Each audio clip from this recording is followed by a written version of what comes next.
Good evening and welcome to Doctors on Call.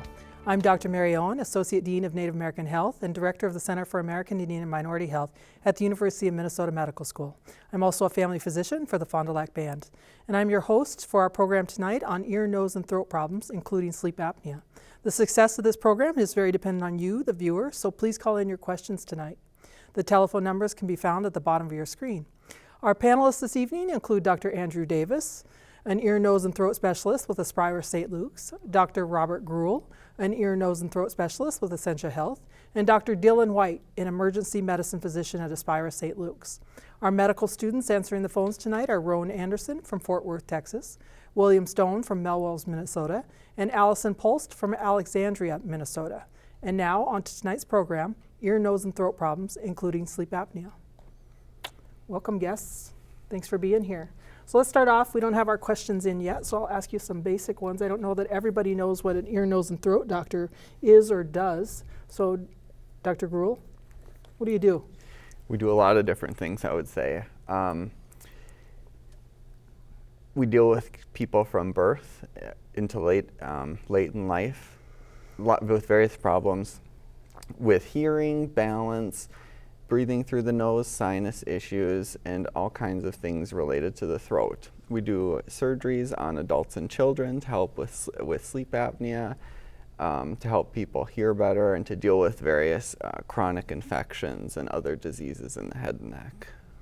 Dr. Davis, how much time do you do surgery? Is it 1 day a week, 2 days a week? Yeah, typically I do 3 days of clinic per week. I do an outreach clinic on every Monday up in the Iron Range, and then every Tuesday and Friday I'm in clinic in Duluth. And then Wednesdays I'll do surgery center cases, which are much more kind of bread and butter ENT, tonsils, adenoids, tubes, sinus work. And then Thursday tends to be more big cases at St. Luke's in terms of cancer work, more complex things. Okay, cool. And Dr. Wyatt, you work in the emergency department. How often do you see ear, nose, and throat problems?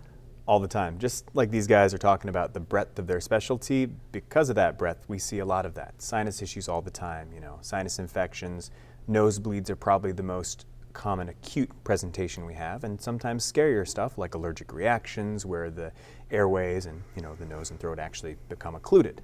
It can become a big problem that sometimes we have to even call in some help from the big guns for these guys. One of the things that we talk about in medicine is the vaccines and people's fear of vaccines. And I'm guessing you haven't seen anything as a result of lack of vaccines like Hib yet, or swelling of the throat. You just made me think about it. Anything scary like that yet, or that you're concerned about?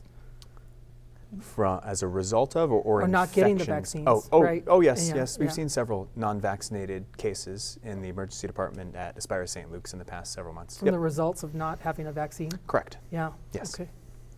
Unfortunately. Looked like you wanted to add something. Well, along Dr. that line, Davis. I mean, probably the most important thing that we're seeing is a significant rise in tonsil and base of tongue cancer that is virally derived, and the HPV vaccine, hopefully the next 30 years will completely take that out of our practice because it's curative and protects against those cancers.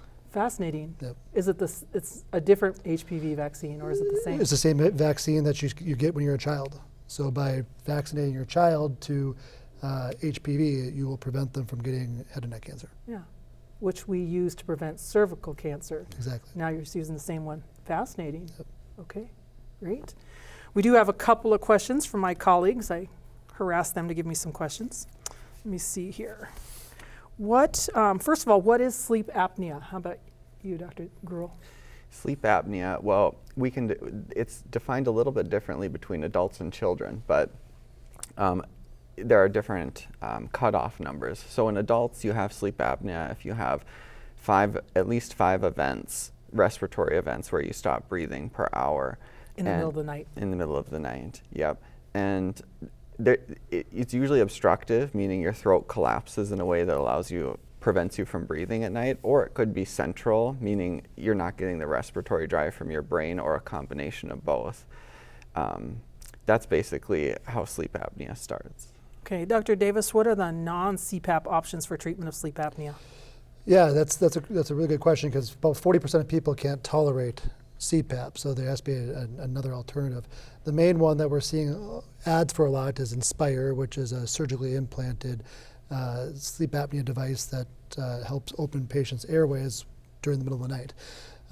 Non-surgical options are oral appliances from your dentist or your oral surgeon.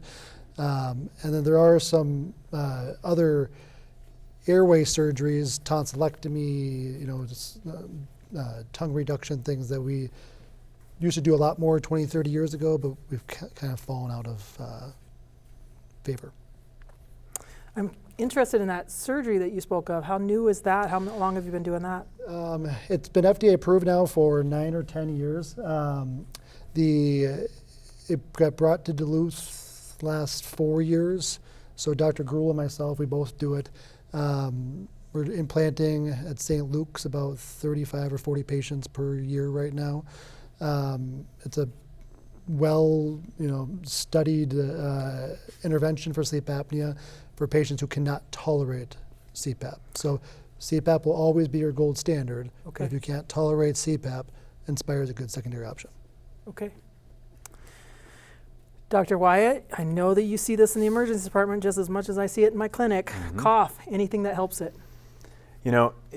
Cough, there are a lot of different prescribed, non-prescribed treatments, and honestly, it kind of comes down to what our grandparents would have done. That works. There's excellent data on honey, on warm teas, on even things like chicken soup can help out, but truly, it depends on the cause, of course. If it's from nasal drainage, decreasing the source of it, so decreasing the nasal drainage.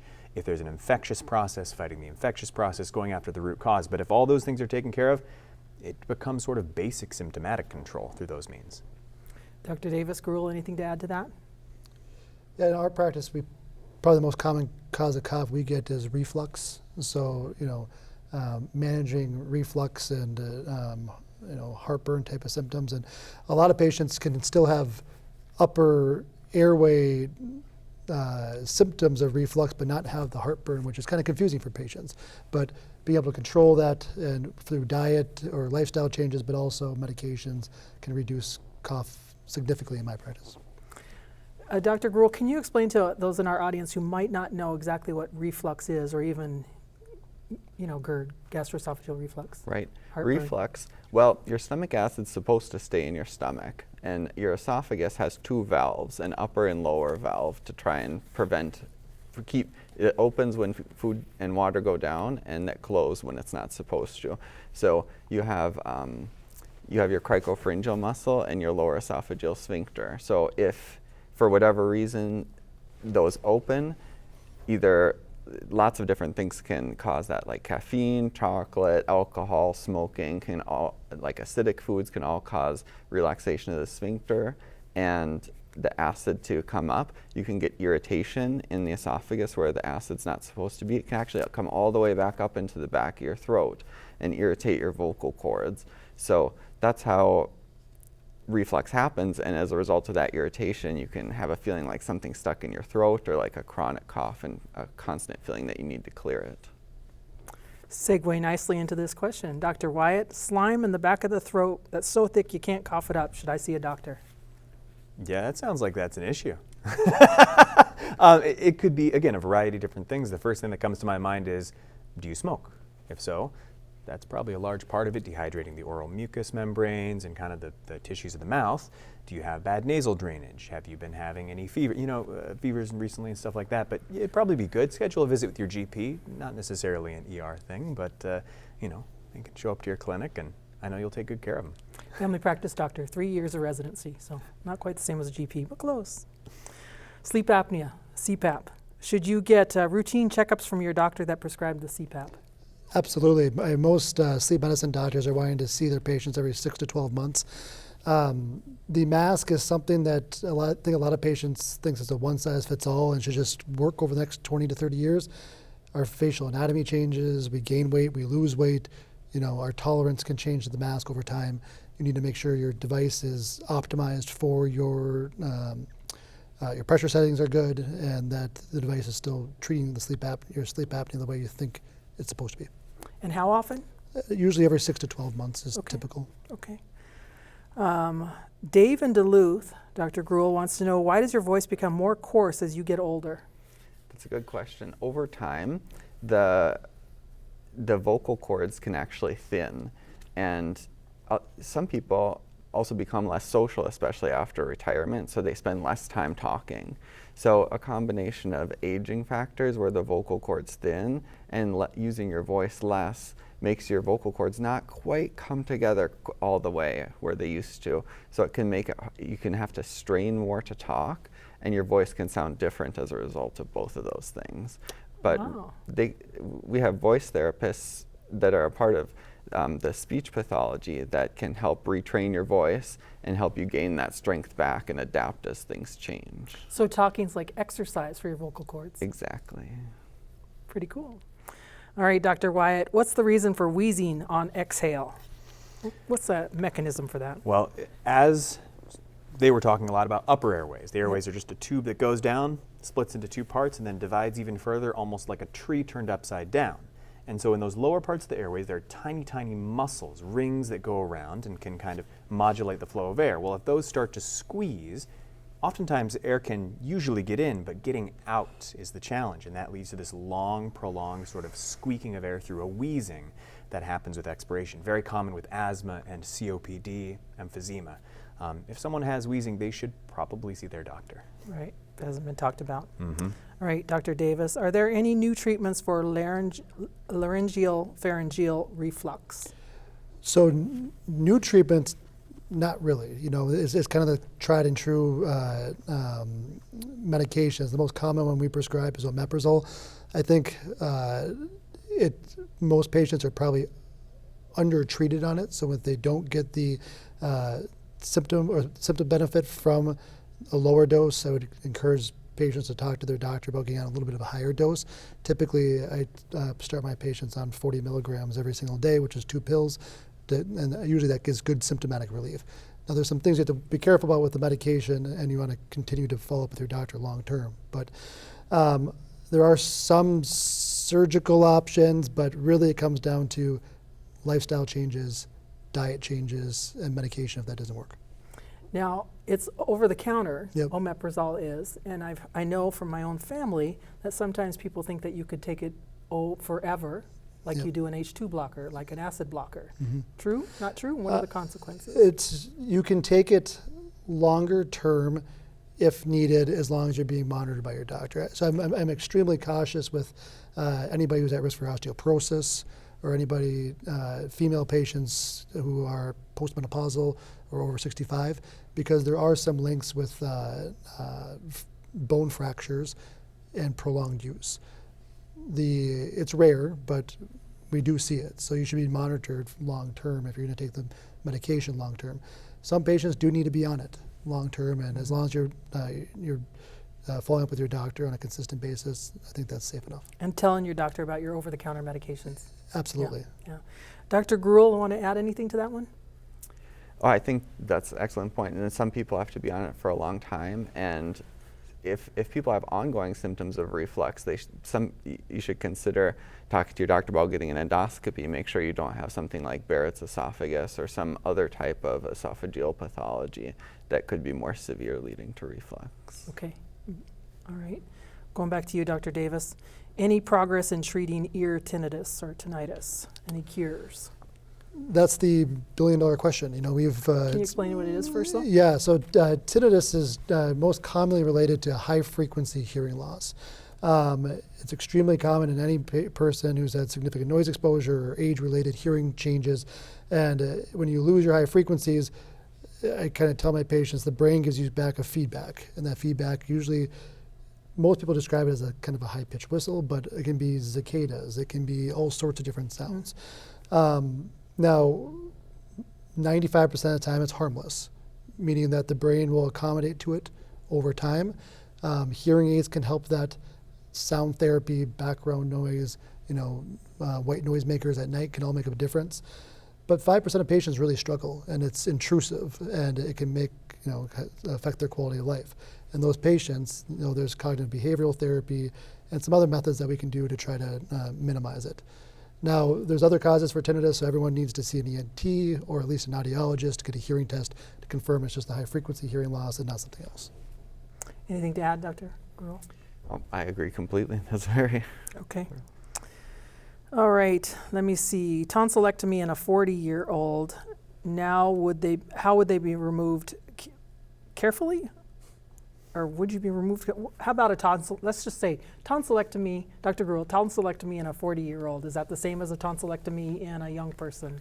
I think Go ahead. it's very different because in a patient I usually think of as usually like 4 or 5 years old with sleeping problems, and that's the most common reason for tonsillectomy to be performed is sleep apnea in children because it has a high success rate of cure along with adenoidectomy.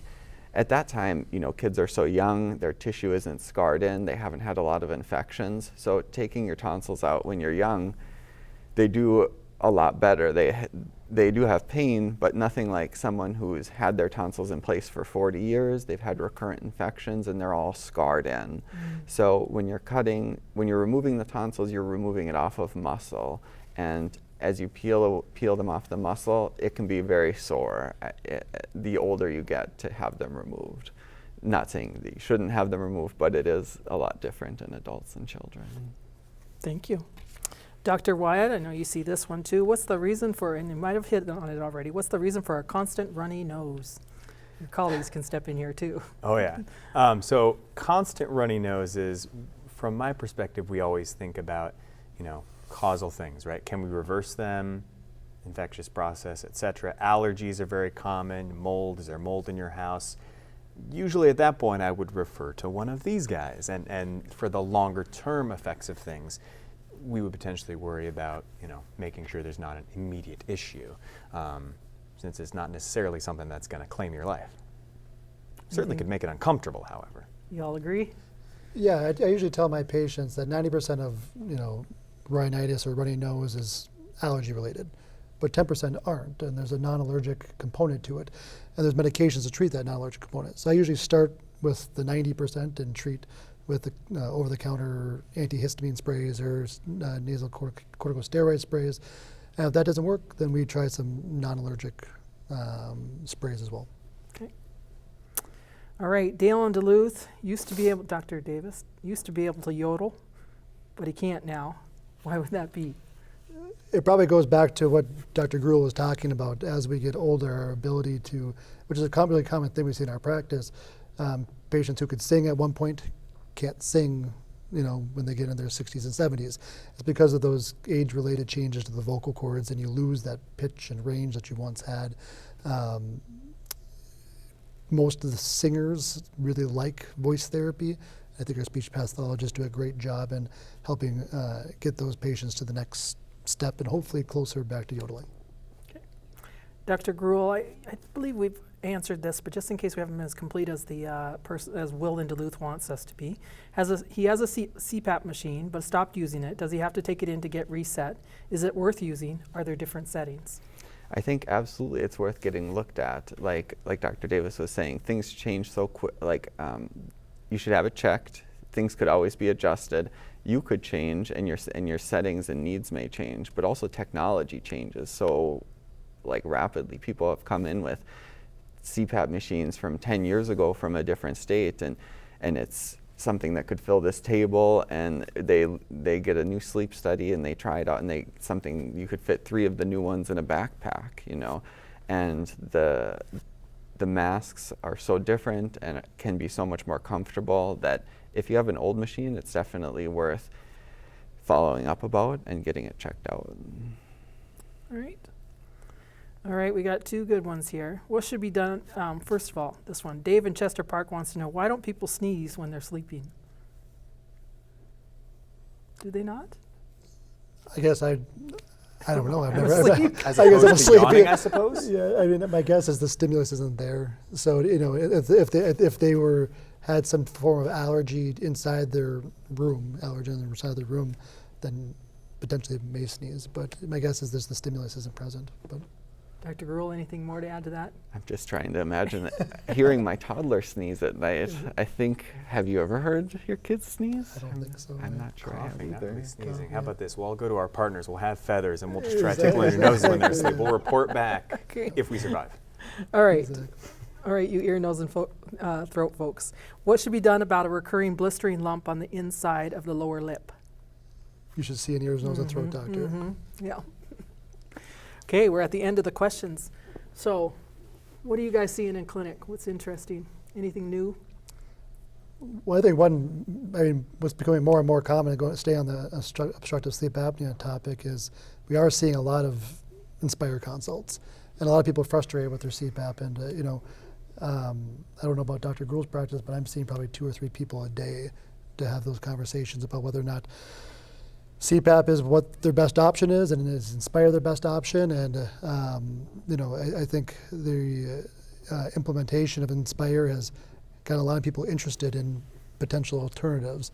And there is a sect of the sleep apnea population that is a great candidate for it. And if you are struggling with your CPAP, you should really reach out to your sleep medicine doctor in hopes to talk about alternatives, or primary goal, get your CPAP optimized. What does it mean to fail CPAP though? What do you have to go through? Is this an insurance thing more than anything else? Yeah, or? so there's compliance and tolerance. Yeah. Non-compliant means that you don't use it 4 hours per night, 5 days per week. Tolerance is you can't keep the mask on, it causes PTSD, anxiety. Okay. So to be a candidate for Inspire, you have to be non-tolerant. You can be compliant and non-tolerant. So you have to be considered non-tolerant. And that's a conversation between your sleep medicine doctor, somebody like Dr. Gruhl or myself, and the patient. Okay. Dr. Gruhl, how do they treat lymphocytic esophagitis? I have never heard of that before. I don't know. I think that a lot of the more like eosinophilic esophagitis, probably whatever you just described, is probably usually diagnosed by a GI doctor during endoscopy and managed that way. Okay. All right. Ron in Eveleth, he eats fast and gets the hiccups often after eating. Also feels like things get caught in his throat often. What should he do? Eat slower. Jokes aside though, truly eat slower, smaller bites, but also it sounds like there's probably a reflux component to this. So talking to your primary care doctor about maybe starting a H2 blocker or a PPI to see if that can improve symptoms. But typically, it's just probably over acid production.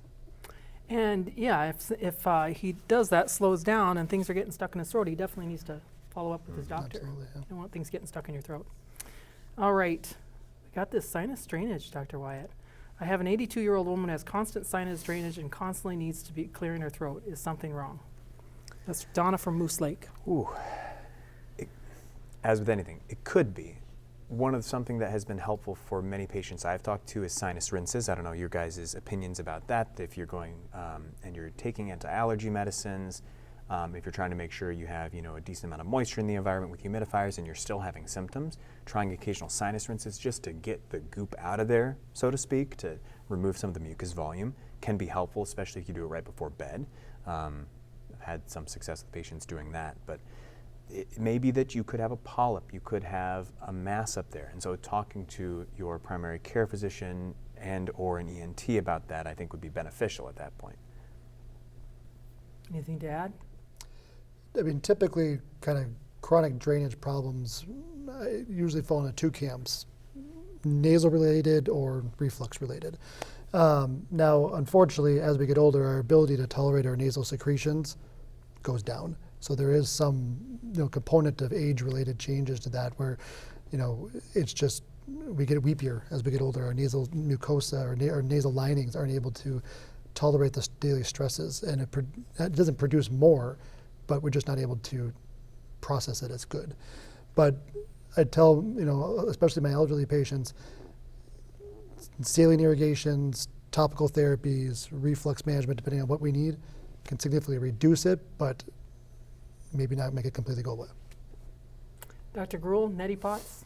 I think neti pots are one of the best things. If you have mucus in your nose, it's dripping in the back of your throat. to prevent it from doing that is the best way to get rid of it. In one side, out the other. That, along with staying well hydrated, which a lot of people don't do, not a lot of water, that thickens the mucus. We make 1 liter of mucus every day, and the thinner it is, the easier it is to deal with. And the only way to do that is staying hydrated.